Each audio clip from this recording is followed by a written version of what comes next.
Texas, July 1945. The war in Europe had ended 2 months earlier, but the women's detention facility at Fort Sam Houston still housed German civilians awaiting repatriation decisions. On a Saturday morning, when heat already shimmered across the parade ground, 12 women were loaded into an army truck and driven into San Antonio without explanation. They expected interrogation, perhaps deportation processing.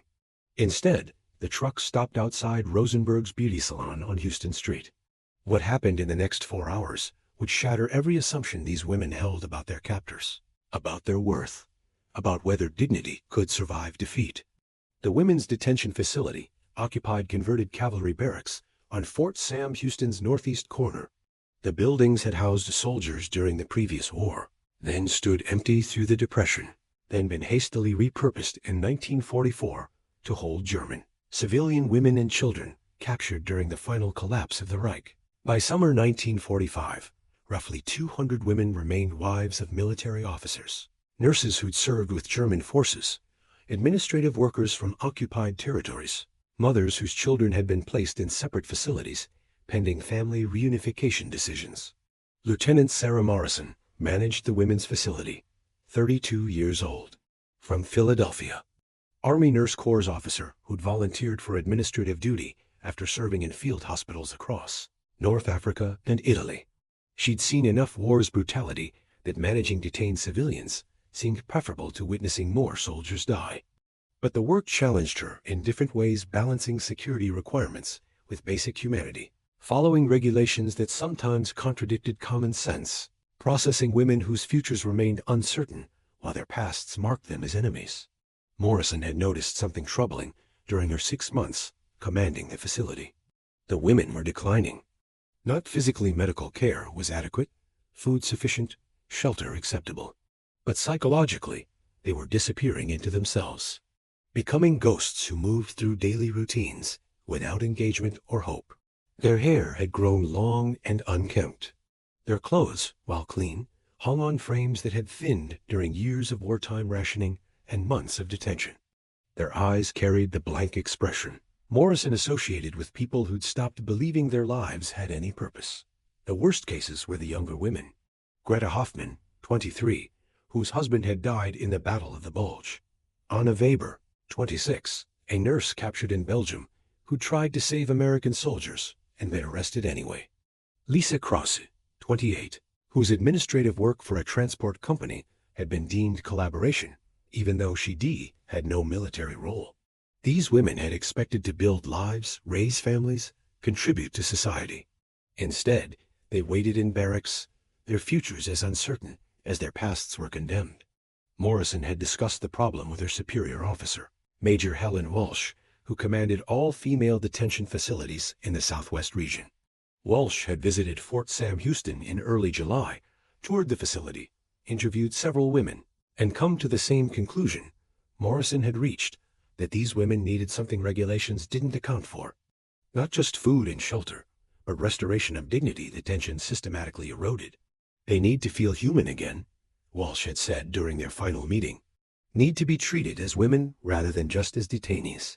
Need something that reminds them they matter as people, not just as administrative problems awaiting resolution. Morrison had agreed, but struggled to identify solutions within regulatory constraints. The Army didn't allocate funds for prisoner morale beyond basic recreation.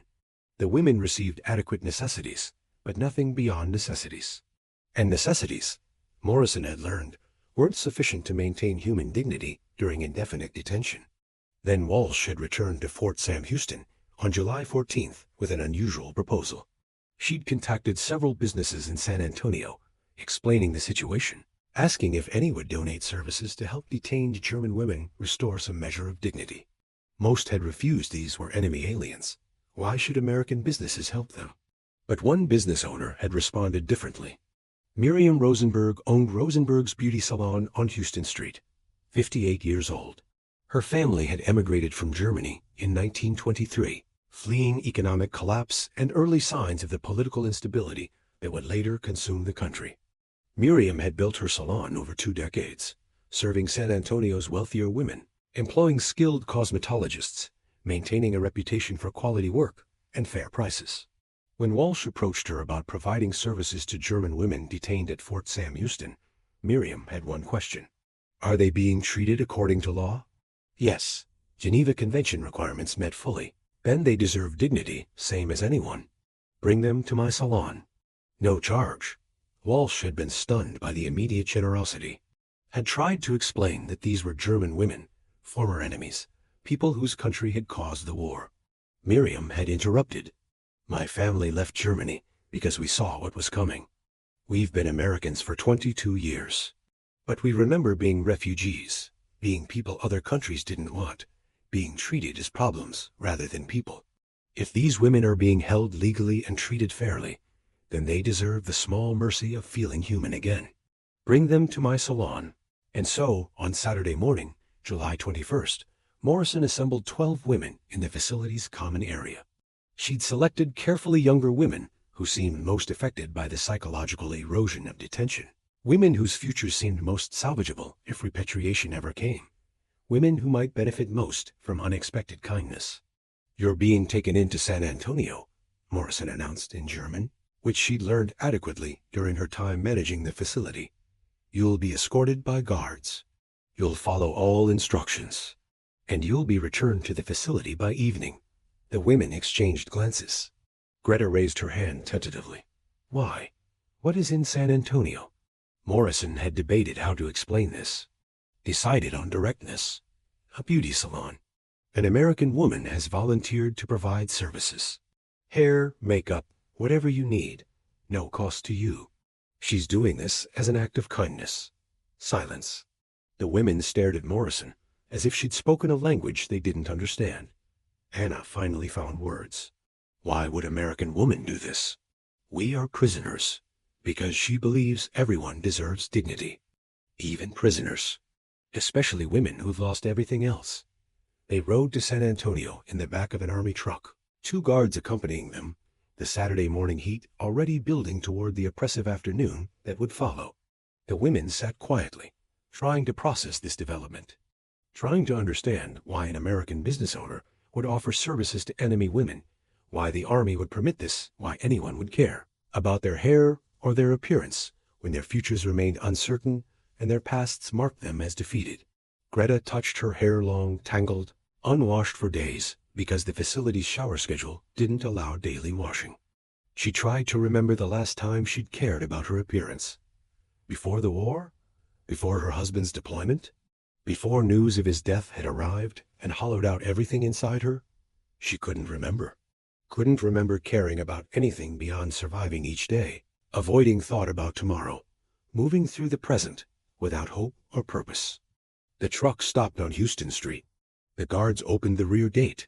The women climbed down onto a sidewalk in downtown San Antonio, where Saturday morning shoppers moved past with barely a glance at the German women in drab detention clothing. Morrison led them through the salon's front door, where Miriam Rosenberg waited with 4 cosmetologists she'd called in specifically for this appointment. Welcome, Miriam said in English, then repeated in German. Welcome to my salon. Today you are not prisoners. Today you are women who deserve to feel beautiful. Rosenberg's beauty salon occupied a storefront that had been designed in the 1920s. All Art Deco lines and chrome fixtures. Mirrors lined one wall, reflecting the room back on itself in infinite regression. Styling chairs stood in a neat row, each positioned beneath overhead lights that could be angled to illuminate specific areas. The smell was distinctive chemicals from permanent wave solutions, mixed with floral scents from shampoos and the sharp tong of hairspray. Music played from a radio in the corner, big band standards that felt surreal to women who'd spent months hearing only institutional sounds. The German women stood frozen just inside the door, overwhelmed by sensory overload. Anna touched a chrome chair arm, feeling the cool metal under fingers that had grown used to rough military-issue furniture. Lisa stared at the mirrors, seeing her own reflection-gaunt face, lank hair, eyes that looked older than her 28 years. Greta simply stood still, unable to process that she was standing in an American beauty salon, that someone had decided she deserved this, that for a few hours she might be treated as a woman rather than as a problem. Miriam moved through the group, assigning each woman to a cosmetologist. Her staff had been briefed, These were German detainees, former enemies, women whose country had caused immeasurable suffering. But in this salon, for these few hours, they would be treated exactly as Miriam treated every client. With professionalism, with care, with the assumption that every woman deserved to feel beautiful regardless of her circumstances. Greta was assigned to Ruth, a cosmetologist in her 40s who'd worked at the salon for 15 years. Ruth gestured to her chair, speaking slowly in English that Greta mostly understood. "Sit, honey. Let's see what we're working with." Greta sat tentatively, as if the chair might collapse under her. Ruth draped a cape around her shoulders, began examining her hair with professional assessment that felt clinical and compassionate simultaneously. "When's the last time you had a proper cut?" 2 years, Greta answered in careful English. "Maybe more." "I don't remember." Ruth's hands moved through Greta's hair, assessing damage, considering options. "We're going to wash this first. Get you cleaned up proper. Then we'll talk about cutting and styling. You trust me?" The question hung between them. Trust. Did Greta trust an American cosmetologist she just met? Did trust even matter when everything she'd trusted before had proven false? Her husband's promise to return, her country's promise of victory, her own assumption that life had purpose? But something about Ruth's hands moving through her hair with professional competence made trust seem possible. "Yes," Greta whispered. "I trust." Ruth led her to the washing station, a specialized sink with a curved porcelain basin designed to support the head while water ran through hair. Greta leaned back, feeling the cool porcelain against her neck, feeling Ruth's hands begin to work shampoo through her scalp. The sensation was overwhelming. No one had touched her hair with care since her mother had brushed it years ago. Before the war, before everything. Ruth's fingers massaged her scalp, working loose months of accumulated dirt and oil and the residue of institutional soap that cleaned but didn't nourish. Warm water ran through her hair. Ruth applied conditioner, something Greta hadn't experienced in years. The smell was floral, almost overwhelming after months of institutional odorlessness.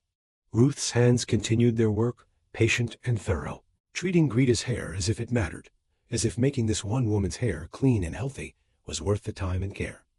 "You're doing fine, honey," Ruth said quietly. "Just relax. Let me take care of this." Greta's eyes filled with tears. She tried to stop them, embarrassed to cry in front of this stranger, this American woman who was being kind for reasons Greta couldn't understand. But the tears came anyway, not from sadness exactly, but from the unexpected recognition that someone cared enough to touch her hair gently, to speak to her with warmth, to treat her as a person deserving care. Ruth didn't comment on the tears, just continued washing, rinsing, conditioning, treating Greta's grief as acceptable rather than as something requiring fixing or explanation. Across the salon, similar scenes played out. Anna sat in a chair while a young cosmetologist named Helen examined her shoulder-length hair, considering how to restore shape to something that had grown wild during detention. Lisa received a facial treatment, feeling strange hands apply creams and lotions to skin that had grown rough from institutional soap and inadequate moisturizer.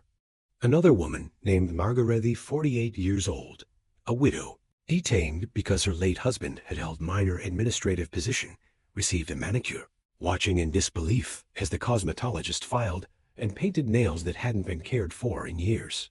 Miriam moved through the salon, checking on each station, ensuring her staff maintained the standard of care she demanded.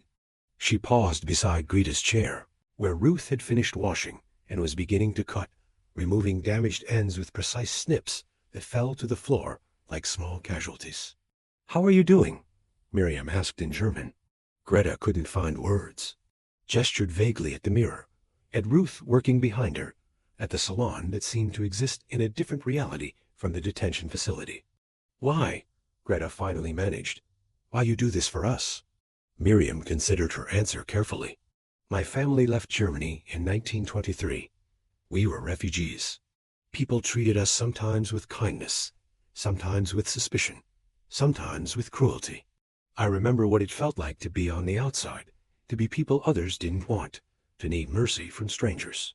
She paused. "You're prisoners now. Your country lost the war. Your futures are uncertain. But you're still human beings, still women, still people who deserve dignity." That doesn't change because you're detained. But we are German. Enemies. You're women whose country started a terrible war. But you're also just women. That's what matters today. Not your nationality. Not your past. Just that you're women who deserve to feel human again.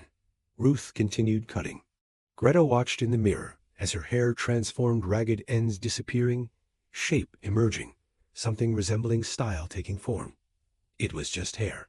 Just cutting and styling. But it felt like more. Felt like restoration of something she'd lost during months of detention. Not just appearance, but self-worth. The recognition that she mattered enough for someone to spend time making her look presentable.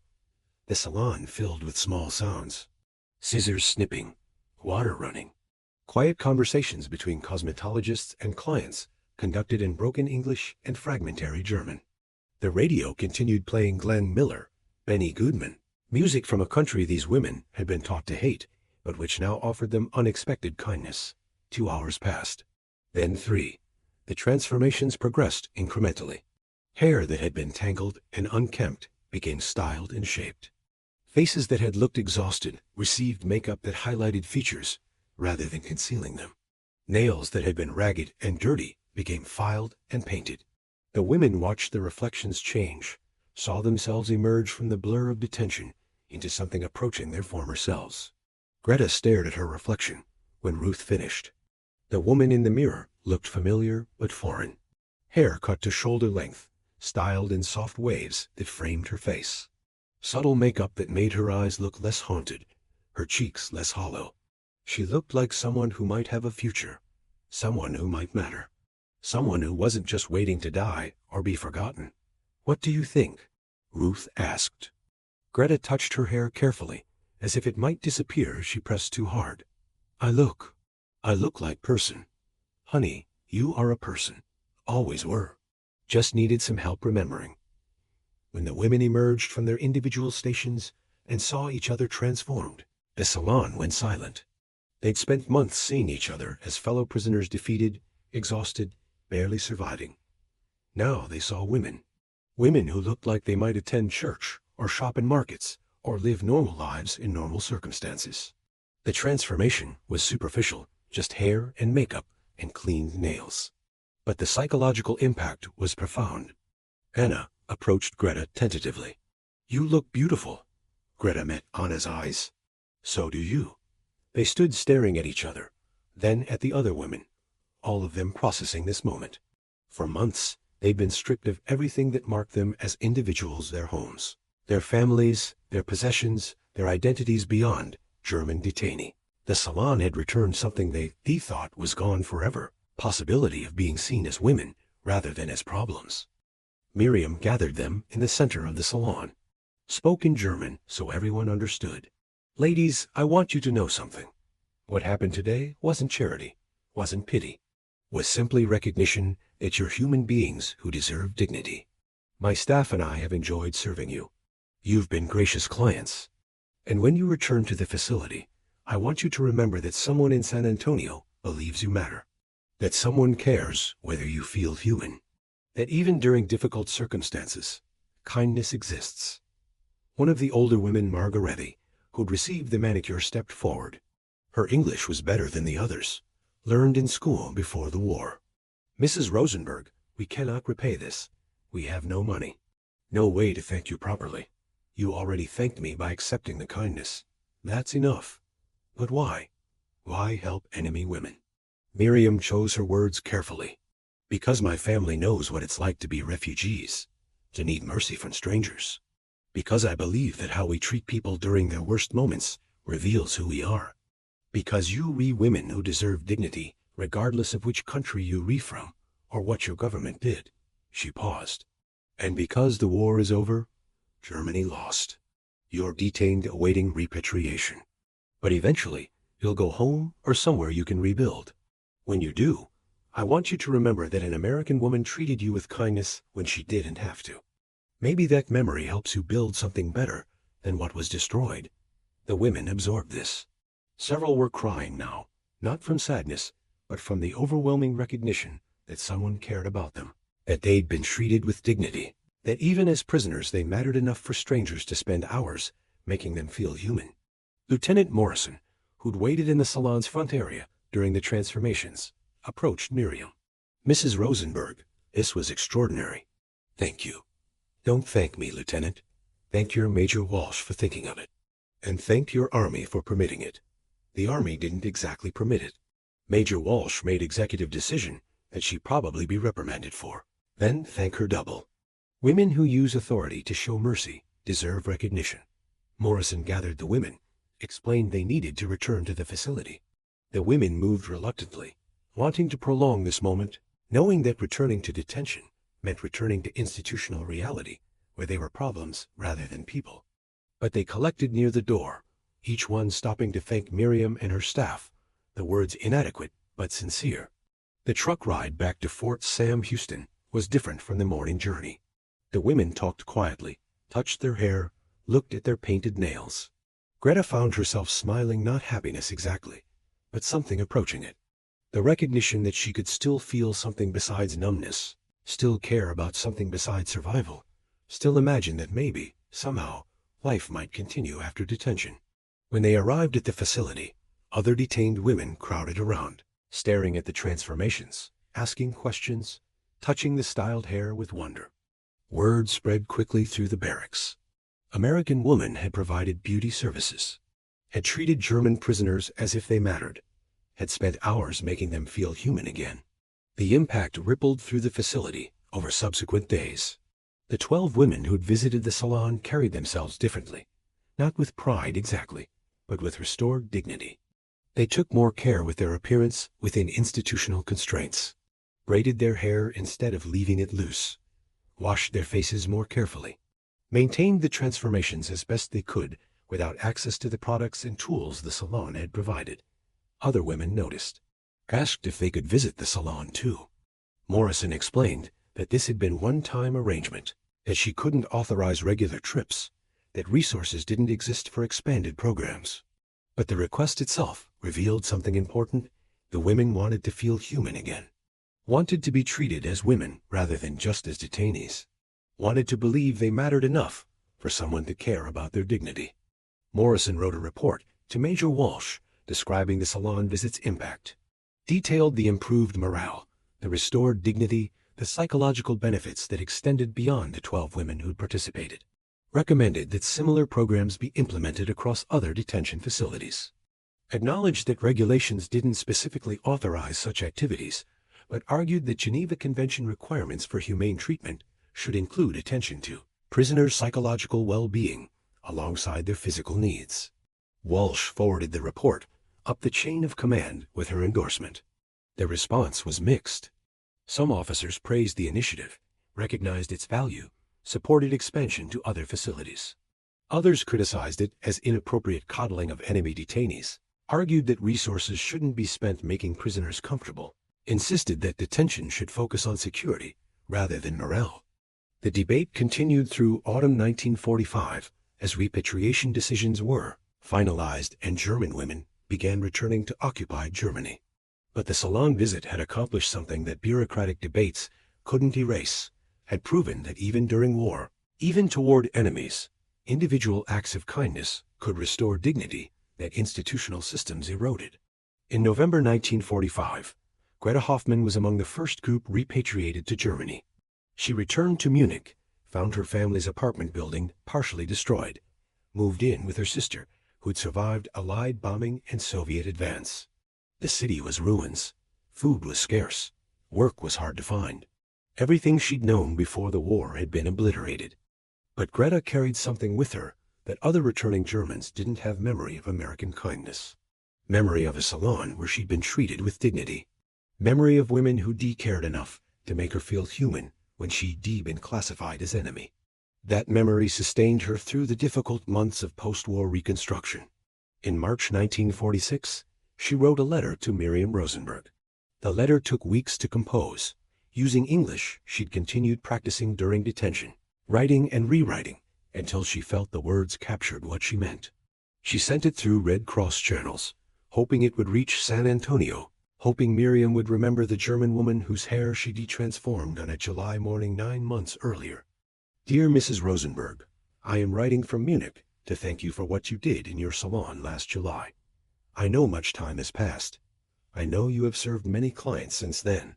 But I remember every moment of that day because it gave me something I had lost, the belief that I mattered as a person. I returned to Germany in November. My city is destroyed. My husband died in Belgium. My family lost everything. I work now in a factory making tools, earning barely enough to survive. Life is very hard. But when I feel most discouraged, I remember your salon. I remember Ruth washing my hair with care. I remember looking in the mirror and seeing a woman rather than a prisoner. I remember being treated with dignity when I had no right to expect it. Mrs. Rosenberg, you and your staff gave me more than styled hair. You gave me hope that human kindness exists even during war, even toward enemies, even when circumstances make kindness difficult. You proved that individuals can choose mercy when systems choose cruelty. That matters more than you know. I am trying to rebuild my life in this destroyed city. I am trying to help my sister raise her children. I am trying to believe that Germany can become something better than what it was. Your kindness helps me believe this is possible. Because if an American woman could treat a German prisoner with dignity, then perhaps humans can transcend the hatreds that governments create. Thank you. Thank you for seeing me as a woman rather than as an enemy. Thank you for spending your time and resources on someone who could not repay you. Thank you for proving that even during the darkest times, small acts of kindness can illuminate hope. I hope you are well. I hope your salon prospers. I hope you know that what you did mattered far more than a simple beauty appointment. You restored dignity to women who had lost everything else. That is a gift beyond measure. With eternal gratitude, Greta Hoffman. Miriam received the letter in April. Read it 3 times. Cried on the 3rd reading, something she rarely did. She'd wondered what happened to the German women, whether they'd made it home, whether they'd survived repatriation to a defeated country. Greta's letter answered some questions while raising others about the hundreds of women who hadn't written, whose fates remained unknown. Miriam wrote back. Her letter was shorter but equally sincere. Dear Greta, your letter reached me yesterday. I am so grateful you took the time to write, to let me know you made it home, to share your experience. I remember you clearly, the young woman whose husband had died, who looked so lost when you entered my salon, who cried when Ruth washed her hair. I remember thinking that you needed kindness more than styling. I'm glad we could provide both. You thanked me for what we did. But I want to thank you for teaching me something important. I opened my salon to you and the other women because I believed it was right. But I wondered if it would matter. If a few hours of beauty treatments could actually help women who'd lost everything. Your letter proves it mattered. Proves that small acts of kindness can carry weight beyond what we imagine. Greta, you're rebuilding your life in difficult circumstances. You're helping family, working hard, trying to believe in better futures. That takes courage I can only admire. Remember that you have worth regardless of your circumstances. You mattered when you were a prisoner in my salon. You matter now as you rebuild in Munich. You matter because you're a human being, and human beings matter inherently. I hope Germany finds its way to something better. I hope you find happiness and peace. I hope the small kindness we showed you ripples outward into your life and the lives you touch. And I hope you know that we always welcome in my salon if you ever find yourself in San Antonio again. With warmth and respect, Miriam Rosenberg. The correspondence continued sporadically over subsequent years. Greta wrote about rebuilding Munich, about her work translating documents for American occupation authorities, about her eventual remarriage to a teacher who'd returned from Soviet prisoner camps. Miriam wrote about her salon, about San Antonio's growth, about her belief that the post-war world required people who remembered that enemies could become friends if given the chance. Other women from that July salon visit wrote similar letters.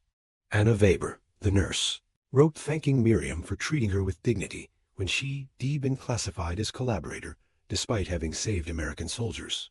Margarete wrote about returning to her village and finding it destroyed but carrying memory of American kindness that helped her believe in Reconstruction.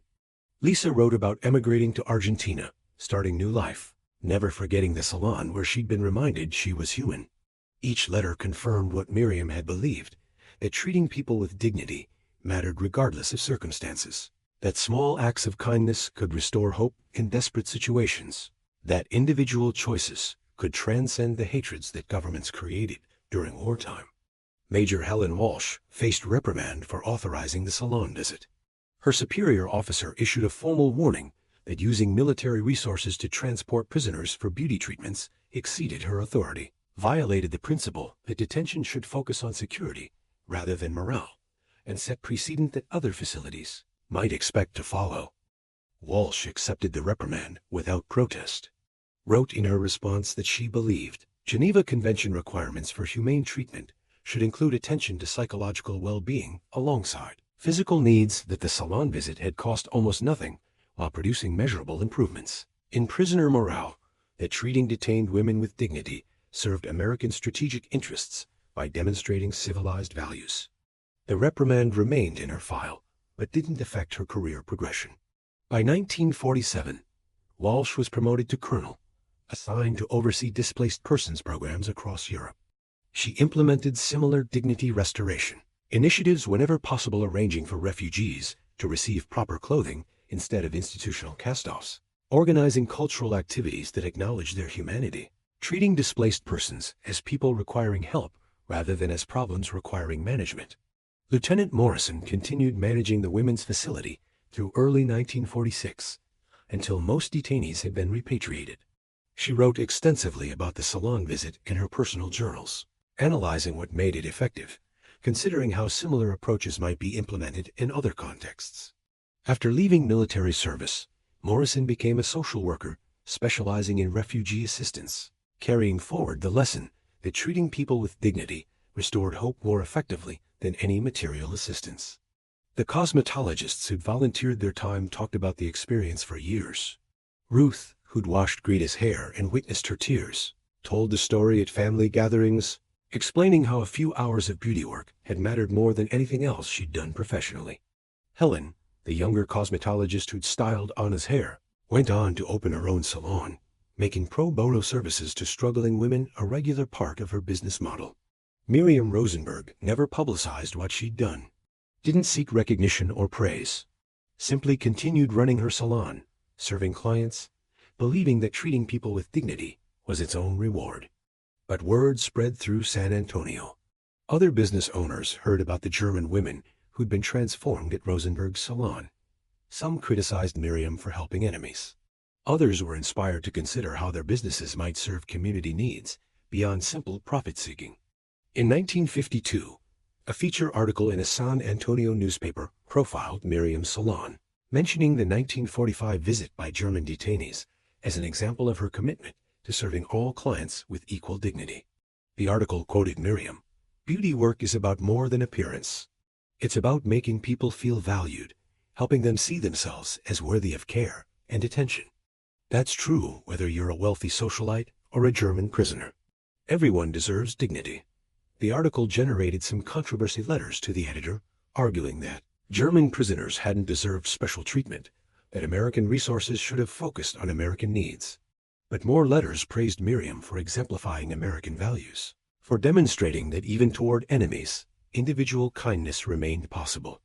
Greta read about the article through contacts she'd maintained in San Antonio, wrote to Miriam expressing pride that the salon visit had been recognized, noting that the transformation had mattered, not just to the 12 women who participated, but to hundreds of others who heard about it in detention facilities and camps across America. Small acts of kindness multiplied when people talked about them, when they became stories that spread beyond their immediate context. In 1965, 20 years after the Salon visit, several of the German women who participated traveled to San Antonio for a reunion. Greta came from Munich, Anna from Berlin, Margarete from her village. They'd maintained sporadic correspondence over the decades, checking in on each other's lives, sharing updates about children and careers, and the slow reconstruction of Germany into something unrecognizable from the wartime regime. They visited Rosenberg's salon.